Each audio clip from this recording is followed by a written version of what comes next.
मेरा नाम आराध्या है। मेरी उम्र 19 साल थी जब मेरे लिए रिश्ता आया। ये रिश्ता मेरे बाबा के दोस्त के घर से आया था। मेरे बाबा का कहना था कि अजीत नाम का मेरा ये दोस्त बड़ा ही सज्जन व्यक्ति है, इसलिए मैं बड़ी खुशी महसूस करूंगा अगर तुम्हारी उसके घर में शादी हो जाती है। मुझसे पूछा तो मैंने कहा मुझे कोई मसला नहीं होगा। ये लोग ज्यादा अमीर नहीं थे, लेकिन शराफत की कीमत कोई भी नहीं चुका सकता। मेरी माँ का कहना था कि एक ही बेटी है तुम्हारी, सिर्फ शराफत ही मत देखो, बाकी सब कुछ भी तो देखना होता है। ये कहाँ लिखा है कि बस एक दो चीजों से खुश होकर अपनी बेटी दे दी जाए। उनका तो अपना घर भी नहीं है। लेकिन मेरे बाबा का कहना था कि अगर नसीब में हो तो घर दौलत जायदाद सब कुछ मिल जाता है, लेकिन अगर अच्छे लोग न मिले तो घर दौलत और जायदाद मिलके भी आपकी मदद नहीं कर पाती है। इसलिए मैंने इस घर में ही बेटी देनी है। लड़का तो बेशक देखने में भी खूबसूरत था और काफी मेहनती था। मेरे बाबा के साथ ही काम किया करता था। अजीत अंकल ने रिश्ते की बात की तो मेरे बाबा ने फौरन हाँ कर दी और मेरी शादी करवा दी। मेरी माँ आखिर तक इस रिश्ते के खिलाफ थी और मेरे होने वाले पति दीपक की माँ को भी ये रिश्ता स्वीकार नहीं था। उनका कहना था कि बड़े घर से लड़की आएगी तो काम भी नहीं करेगी, उसके नखरे कम नहीं होंगे। इस घर में मेरी 2 ननंद भी थी और एक जेठानी भी थी जो मेरी सास के किसी रिश्तेदार की बेटी थी, इसलिए मेरी सास उससे बहुत मोहब्बत करती थी। मेरी बड़ी ननंद 18 साल की थी और छोटी ननंद 13 साल की थी। मेरी शादी हो गई और मैं अपने घर में आ गई। मेरे पति को पूरा दिन काम में बिजी रहने की आदत थी। वो ज्यादातर घर पर नहीं होते थे। शुरू में 1 हफ्ता तक मेरी बहुत इज्जत हुई। उसके बाद मेरी सास ने कह दिया कि घर में काम करना होगा, क्योंकि हम सब लोग मिलकर ही काम करते हैं। तुम्हारे घर की तरह यहाँ पर नौकर नहीं है। मैंने कहा कि ठीक है, मैं अपने हिस्से का काम कर लिया करूंगी। मेरी जेठानी और मेरी सास हमेशा आपस में कोई ना कोई बात करती रहती थी। इस घर में मेरा सिर्फ एक ही हिमायती था और वो थे मेरे ससुर, क्योंकि वो मुझे अपने दोस्त की मर्जी से बहू बनाकर घर जो लाए थे, इसलिए मुझे अपनी बेटी समझते थे और अपने दोस्त के सामने शर्मिंदा नहीं होना चाहते थे। मेरा ख्याल रखते थे। उन्हीं की वजह से मेरी इस घर में शुरू में काफी इज्जत हो रही थी। मेरे ससुर ने साफ कह दिया था कि ज्यादा काम नहीं करवाया जाएगा, नहीं तो उसके माँ बाप सोचेंगे कि हम उसका ख्याल नहीं रख रहे हैं। इसलिए मुझसे बस 2-3 काम ही करवाए जाते थे। मेरे ससुर घर पर आते तो मुझे काम करते हुए देख कर कहते कि बेटा चलो जाओ अपने कमरे में, यहाँ पर क्या कर रही हो, जाकर आराम करो। मेरी सास का कहना था कि हम इसे आराम करने के लिए नहीं लाए हैं और ये पहली जो बहू इस घर में आई थी मेरे रिश्तेदारी से आई थी। ये भी तो सारे घर के काम करती थी और शादी के तीसरे दिन इसने काम करना शुरू कर दिए थे। मेरे ससुर ने कहा कि मैंने तो तब भी तुम्हें मना किया था कि किसी की बेटी है, हमारी भी 2 बेटियां हैं, लेकिन तुमने ये बात नहीं मानी थी। लेकिन अब आराध्या के साथ ऐसा नहीं होगा, ये पढ़ी लिखी लड़की है। मेरी सास ने कहा कि आप भी तो गलत कर रहे हैं। अगर पहली बहू पढ़ी लिखी नहीं है तो आप इस तरह की बातें कर रहे हैं। लेकिन मेरे ससुर का कहना था कि मेरा इस घर में बहुत ज्यादा ख्याल रखा जाए। मेरी ननंद भी बहुत ज्यादा जलती थी और इस बात पर बहुत ही ज्यादा गुस्सा करती थी कि मेरे साथ स्पेशल ट्रीटमेंट क्यों हो रहा है। मेरे साथ वो सब कुछ हो रहा है जो दूसरी बहू के साथ नहीं हुआ और कभी उसके साथ भी नहीं हुआ। जब मेरी शादी हुई तो सर्दियों का मौसम था, लेकिन मौसम बदल रहा था और सर्दी जा रही थी। अब गर्मियों का मौसम आने लगा था और अब कमरे के अंदर सोया नहीं जाता था। हमारी तो अभी शादी हुई ही थी। हम बाहर नहीं सो सकते थे क्योंकि एक दूसरे के बगैर नींद नहीं आती थी। मेरा पति कहता था कि बाहर जाकर सोएंगे तो बिछड़ जाएंगे, इसलिए गर्मी बर्दाश्त कर लो। मैं तो उसकी ऐसी बातों पर हंसती थी। वो बहुत अच्छा था, मेरा बहुत ख्याल रखता था। एक दिन मेरी सास ने मुझे ताना दे दिया। वैसे इससे पहले भी वो मुझे 1000 ताने दे चुकी थी, पर उनका कहना था कि ये जमाना तो मर्दों का है। इस जमाने में तो सिर्फ मर्दों की चलती है, चाहे घर हो या कोई कारोबार हो या चाहे कोई राज्य या देश हो, इसको मर्द ही तो चलाते हैं। और इस घर के दोनों मर्दों को तुमने उंगलियों पर लपेटा हुआ है। एक तुम्हारा पति है तो एक तुम्हारा ससुर है। एक तुम्हारे नाज नखरे उठाते हुए नहीं थकता है और दूसरा तुम्हारे खिलाफ किसी को कुछ बोलने नहीं देता। लगता है अपनी खूबसूरती से सबको दीवाना बना रखा है।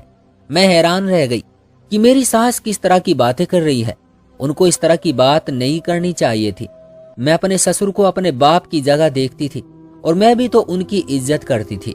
मैंने भी उनके साथ कभी कोई बदतमीजी नहीं की थी। मेरे ससुर वैसे तो पेंशन पर थे, लेकिन उनकी नौकरी बहुत अच्छी थी, इसलिए उनको पेंशन भी बहुत ज्यादा मिलती थी। जब उनके पैसे आते थे तो वो सबको उनका हिस्सा दिया करते थे। उन्होंने मेरी जेठानी को 1,000 रुपये दिए। उसने चुप करके पकड़ लिए। शायद वो हर महीने उसको 1,000 ही दिया करते थे। मेरी बड़ी ननंद को 2,000 दिए और छोटी ननंद को 1,000।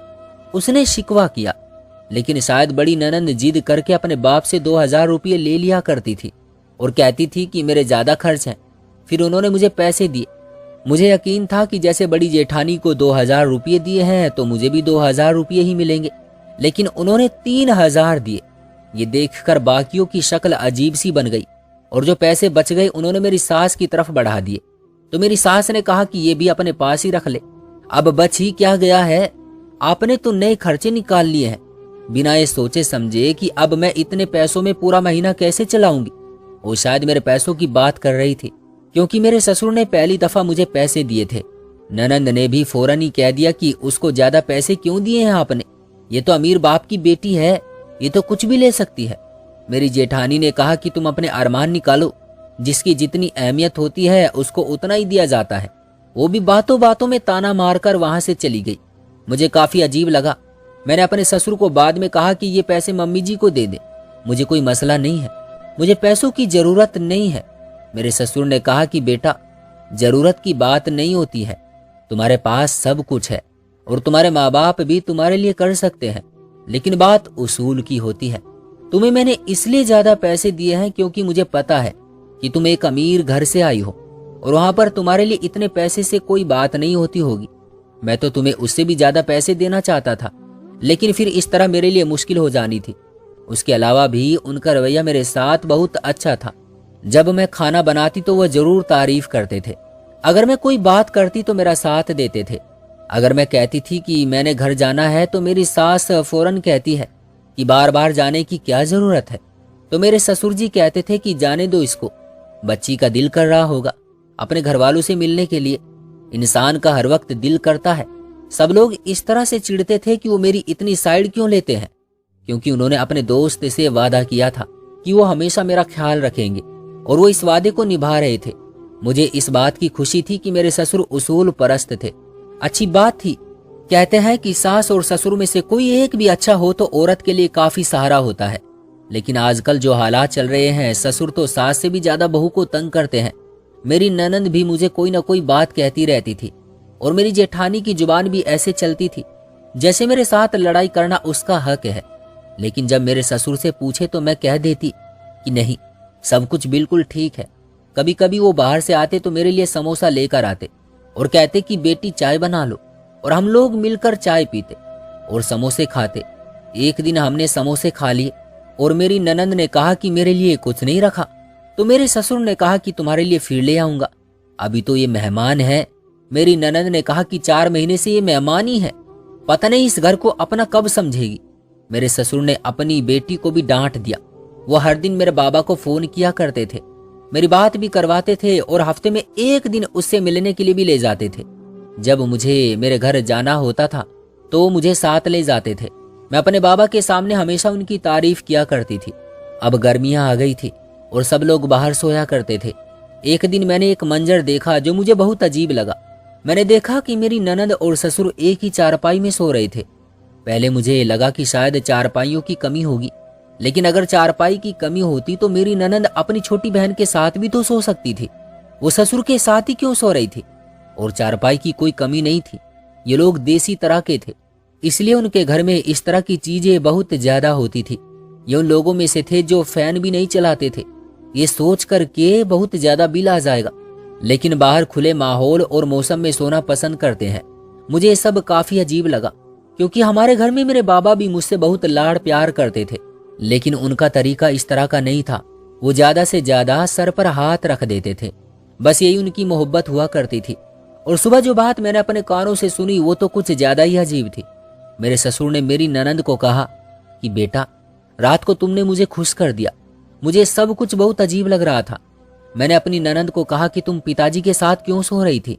अगर जगह नहीं थी तो मेरे कमरे से चारपाई ले जाती। उसने कहा कि मुझे पिताजी के साथ ही सोना अच्छा लगता है, पर मैं सो नहीं पाती और सर्दियों में पिताजी को अपने कमरे में ले जाती हूँ। तो पूरी गर्मियां तो हम लोग साथ ही होते हैं। मैं सोचने लगी कि बड़ी अजीब बात है कि इंसान जब सोता है तो वो कभी इधर करवट लेता है तो कभी उधर करवट लेता है, और एक चारपाई पर अगर दो लोग सोते हैं तो उनके वजूद आपस में टकराते ही रहते हैं। लेकिन मैं कुछ बोल नहीं सकती थी। खैर, इस टॉपिक पर चुप हो गई। अगले दिन घर में कपड़े लेने की बात हो रही थी। मेरी जेठानी ने कहा कि अपनी पसंद के कलर बता दो, दो लोग एक जैसे कलर ना ले लेना, फिर कहेंगे एक दूसरे की नकल की है। तो मेरी ननंद ने कहा कि मैं तो वही रंग पहनूंगी जो बाबा को पसंद है, ताकि मैं उनकी आंखों को बहुत ज्यादा अच्छी लगूं। मैंने कहा कि तुम अपनी पसंद का रंग पहनो, तुम्हें तो लाल रंग पसंद है और कोई पसंद नहीं है। तो उसने कहा कि नहीं, मैं तो उनकी पसंद का ही रंग पहनूंगी।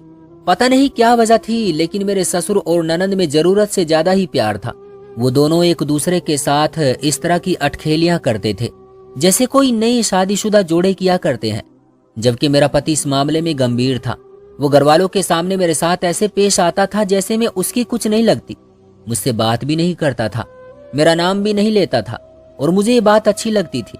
अगर हम दोनों पति पत्नी थे और हमारा एक दूसरे पर हक था तो ये बात हमारे कमरे तक सीमित रहती, तो कोई मसला नहीं होने वाला था।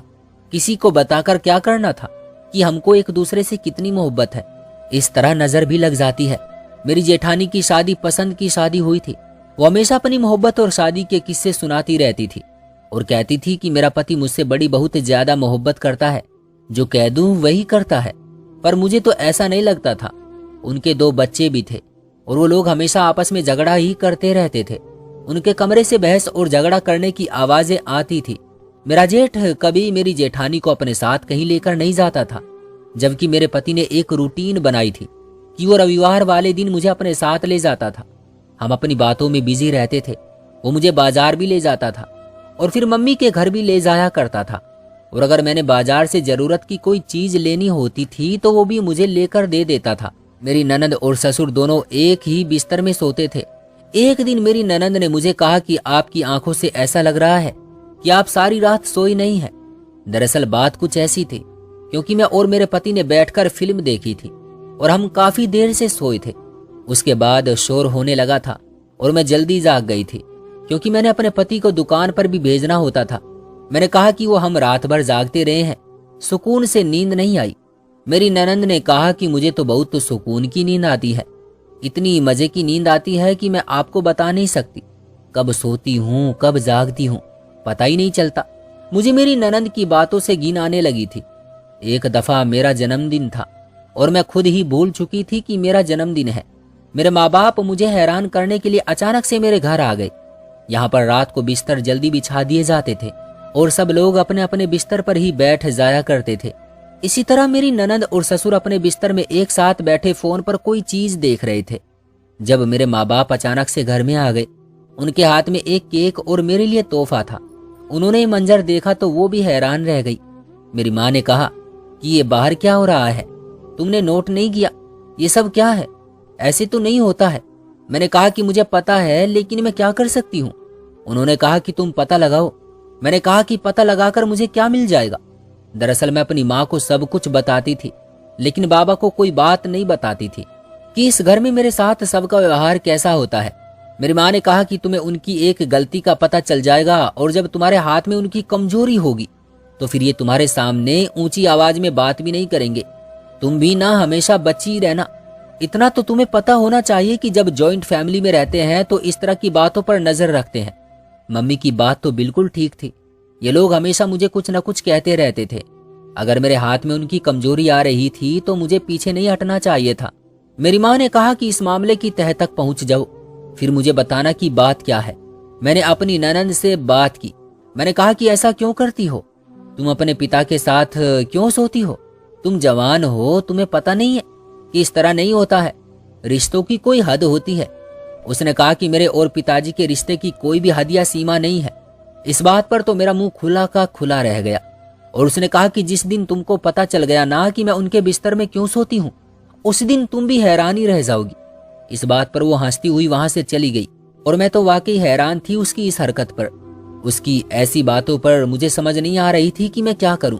वो मुझे कभी भी अपनी जुबान से कुछ बताने वाली नहीं थी, लेकिन मुझे कुछ जानना जरूर था। मैं एक अजीब सी कशमकश में फंस गई थी। जिसको सुलझाने के लिए मैं कुछ भी कर सकती थी। मैंने सोच लिया था कि मुझे क्या करना है, क्योंकि मेरे पास जानने का एक ही तरीका था। एक दिन घर में लाइट गई हुई थी और पता चला था कि पूरे शहर की लाइट बंद है, पूरी रात नहीं आएगी। मैंने अपने पति से कहा कि आज हम भी बाहर सो जाते हैं, और उसका कहना था कि उसने बाहर नहीं सोना। वो जल्दी आ गया और अपने कमरे में जाकर सो गया। मैं थोड़ी देर के बाद उठी और जाकर अपनी ननंद की जगह पर लेट गई। मेरी ननंद शायद उठ के कहीं गई हुई थी या शायद बाथरूम में गई थी। मैं उसके बिस्तर पर अपने ससुर के साथ लेटी हुई थी। मेरे ससुर जाग रहे थे लेकिन कुछ बोल नहीं रहे थे। अचानक उन्होंने मेरे सर पर हाथ रखा और शायद महसूस कर लिया कि मैं उनकी बेटी नहीं हूं। अचानक अपने बिस्तर से निकल गए और साथ ही लाइट आ गई, जबकि मैंने सुना था कि लाइट तो सुबह ही आएगी। लेकिन शायद मेरी किस्मत खराब थी। मेरे ससुर ने कहा कि यहाँ पर क्या कर रही हो, क्योंकि उनको ये बात अच्छी नहीं लगी थी। मैं शर्मिंदा हो गई और परेशान भी। मेरा पति भी आ गया और उसने कहा कि तुम यहाँ क्या कर रही हो। सब लोग मुझे हैरान होकर देखने लगे। मैंने कहा कि मैं उनको क्या बताती कि अचानक से अपने ससुर के बिस्तर पर आकर क्यों लेट गई। मैंने झूठ बोला कि मैं नींद में चल रही थी, पर मेरे पति ने कहा कि इससे पहले तो तुम्हें नींद में चलने की बीमारी नहीं थी। मेरी ननंद ने सबके सामने आकर ये कह दिया कि ये बार बार मुझसे सवाल करती थी कि तुम अपने पिता के साथ क्यों सोती हो। लगता है ये इसलिए सोने के लिए आई है ताकि इसको पता चले कि हमारे बीच कोई गलत रिश्ता तो नहीं है। मेरी ननंद ने तो मुंह फाड़कर बात कर दी। मेरे ससुर ने सर झुका दिया और वहां से चले गए।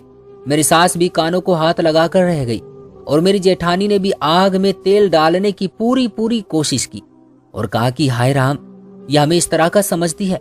जो इंसान इसके लिए फिक्रमंद रहता है उस इंसान को चरित्रहीन समझती है। मेरे पति ने भी मुझे अच्छी भली बातें सुनाई कि तुम्हारे दिमाग में जो भी चल रहा था, तुम्हें इस तरह की हरकत नहीं करनी चाहिए थी। इस घर में मेरी जो भी इज्जत थी वो खराब हो चुकी थी। मेरे ससुर मुझसे दूर दूर रहते थे और मेरी तरफ देखते भी नहीं थे। मेरी फिक्र करना तो दूर, मेरे लिए कोई चीज लाना तो दूर, वो तब मेरी नमस्ते का जवाब भी नहीं देते थे। शायद मुझे इस दुनिया की सबसे बेवकूफ औरत समझ रहे थे। एक हफ्ते बाद मेरी ननंद ने मुझसे एक ऐसी बात की कि मैं हैरान रह गई। उसने कहा कि दरअसल मैं एक लड़के को पसंद करती हूँ और घर वालों को उसके बारे में बताने वाली थी कि मैं उसके साथ शादी करना चाहती हूँ। इस घर में सारे फैसले मेरे पिताजी ही करते हैं, इसलिए मैं रोज रात को उनके पांव दबाया करती थी और उनके साथ ही सो जाती थी, क्योंकि मुझे उनको मनाकर उनसे अपनी एक बहुत बड़ी बात पूरी करवानी थी। जब उन्होंने मुझे कहा कि तुमने मुझे खुश कर दिया, तो उसका मतलब यही था कि मैंने उनके पांव दबाए थे। लेकिन तुम इतनी बेवकूफ थी कि तुमने खुद ही अपने पांव पर कुल्हाड़ी मार ली और न जाने क्या समझती रही। जब तुमने मुझे अजीब नजरों से देखा और मुझसे अजीब सी बात की, तो मैंने जानबूझकर इस कहानी को हवा दी। मैंने कहा कि अगर तुम ऐसा समझती हो तो समझती रहो, मुझे तो ना इससे फायदा था ना नुकसान। तो मुझे एक बात क्लियर करने की क्या जरूरत है कि तुमने अपनी इज्जत 2 टके की करवा ली। मेरी ननंद ने घरवालों को बता दिया कि वो किसी को पसंद करती है और घरवालों ने उसकी शादी उसके साथ करवा दी। और उसके बाद वो कभी भी पिताजी के साथ नहीं सोई और ना ही उसने कभी उनके पांव दबाए, क्योंकि इसका मतलब निकल गया था। लेकिन मैं सबके सामने बुरी बन गई थी और मैं इस बात की सफाई भी नहीं दे सकती थी। पहले ये लोग मुझे पसंद नहीं करते थे। मेरा पति भी अब मुझे कहने लगा कि तुम बेवकूफ हो और मेरी जिंदगी इसी तरह गुजर रही है। अपनी जिंदगी से मैंने ये सबक सीखा है कि किसी की बातों में नहीं आना चाहिए और फिजूल में किसी के मामलात में बोलने की कोशिश नहीं करनी चाहिए और ना ही इन बातों के बारे में सोचना चाहिए जिनके साथ आपका कोई मतलब नहीं है। पर मैं तो इस नतीजे पर पहुंची हूं कि आजकल लोग बहुत ज्यादा चालाक हैं। जहां हमारी सोच खत्म होती है, वहां से उनकी सोच शुरू होती है। अपने आप को समझदार समझते हैं, लेकिन एक चालाक इंसान समझदार इंसान से ज्यादा खतरनाक होता है। समझदार इंसान में फिर भी इंसानियत होती है, लेकिन चालाक इंसान सिर्फ अपना फायदा करना जानता है। दोस्तों, ये थी हमारी आज की कहानी। उम्मीद करते हैं कि आपको पसंद आई होगी। आपका क्या कहना है इस कहानी के बारे में कमेंट बॉक्स में हमें जरूर बताइएगा। वीडियो को लाइक कर दीजिए और चैनल को सब्सक्राइब कर लीजिएगा। मिलते हैं अगली वीडियो में, तब तक के लिए धन्यवाद।